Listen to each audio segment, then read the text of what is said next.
Assalamualaikum everyone. My name is Atul Mukeet and I'm a student affairs from Beacon House Metropolitan Campus. I welcome all of you to the Beacon House Azadi transmission.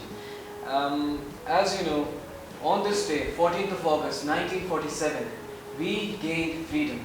Our beloved nation, our home, our safe haven, Pakistan came into existence. On this very day, we started to bleed green. On this day, Muslims were freed from the shackles of slavery, and we were given the right to prosper and do so as we please.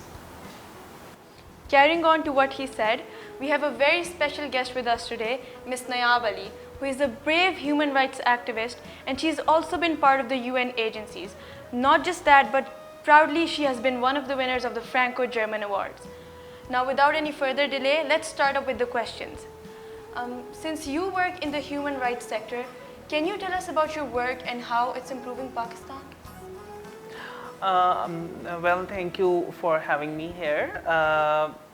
I work for transgender rights in Pakistan because the transgender community is very vulnerable, and there was no voice for them. Nobody was here with powerful voice to raise their issues.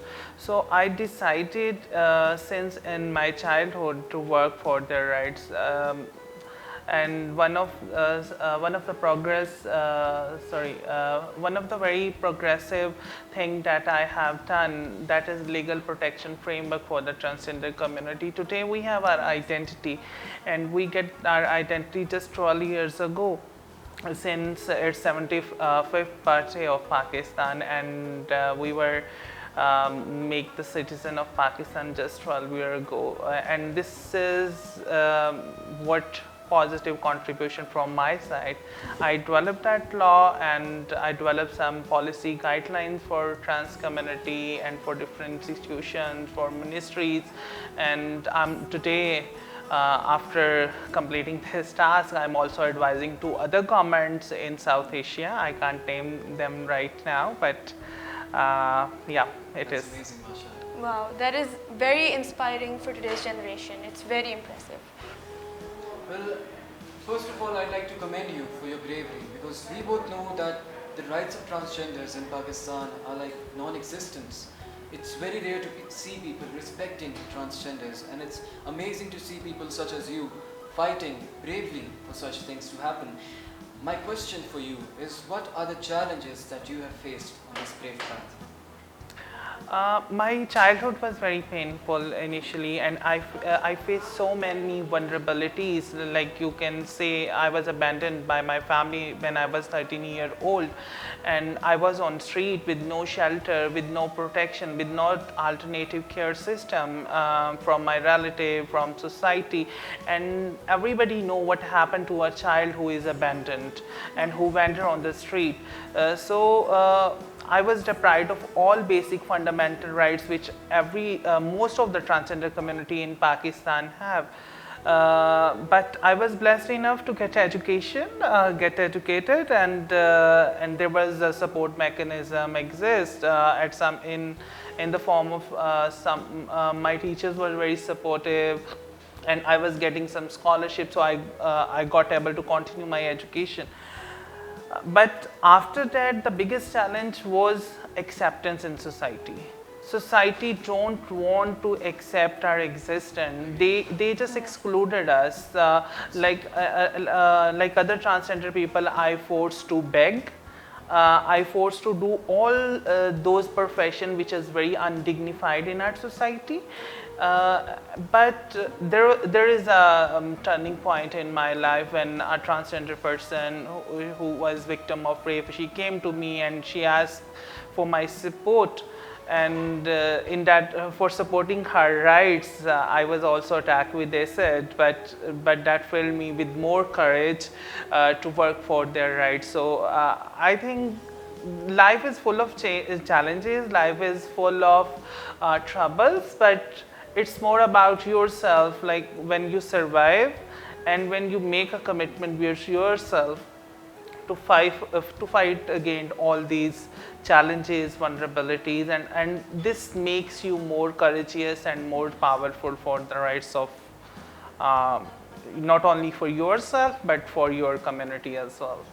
MashaAllah, this just shows how brave you've been and that you've been rewarded for your sufferings.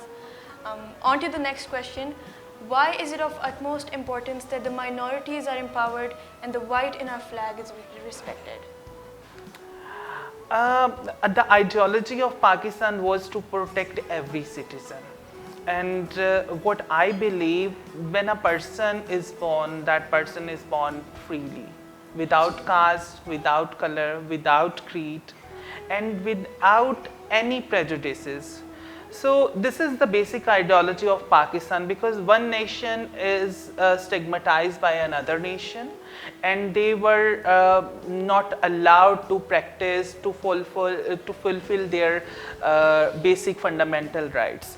So for me, this was a very basic part. But now what is happening in our nation, like one government is promoting the Hindu agenda, and another government is promoting the Muslim agenda, which are obviously they are in majority, so they forget the minorities' right.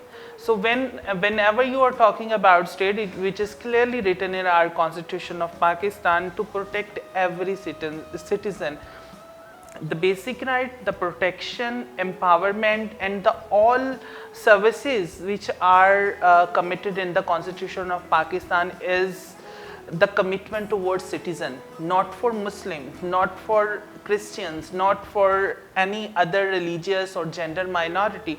So for me, this is very important. If you are talking about state, if you are celebrating the independence of a state, you should protect the freedom of every citizen, not a Muslim, not a Christian, not a Hindu.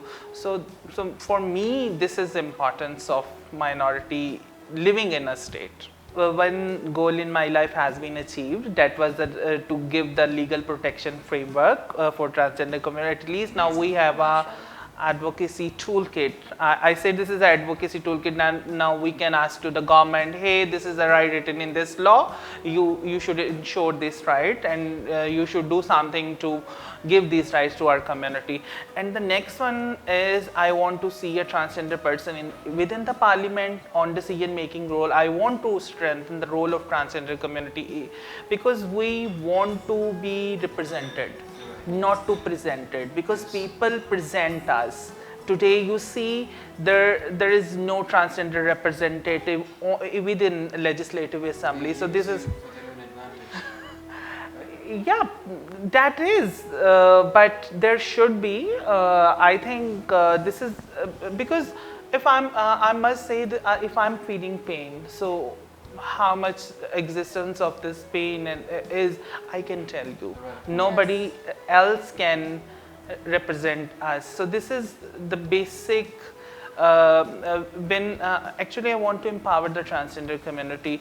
So the basic tool for empowerment is political empowerment. So I want to politically empowered, and the vision of my work, that is, I want to make Pakistan a stigma-free country where no one will be stigmatized on the basis of their gender identity. What you just said is very beautiful, and I hope that one day you can achieve all that you want to achieve, inshallah. My very last question would be, how can we as citizens improve the plight of transgenders? What would our role be? The role of Pakistani citizens should be to respect, to include transgender community, just not only acceptance but inclusion with dignity, to giving the opportunities to transgender citizens, because we are deprived of all basic opportunities. Citizens don't give us opportunities, and they don't want us to be part of productivity. They don't want us to be part of our country. So I just want the citizens should give us opportunity so we can prove us, like I also enlightened the name of Pakistan in international world. Pakistan is among 12 countries in in the world who recognize transgender rights, and this is the one of the victory of human rights in the world. Like, we have most progressive law. So this is what the role of citizens can be for me. Yes, you're right. Thank you for the beautiful words that you've just said, the extremely inspiring words. People like you is what we need to change the toxic mindset of today's generation, especially in our country. Thank you everyone, and Ma'am Nayab for being a part of this occasion. Your presence was highly appreciated. Allah Hafiz.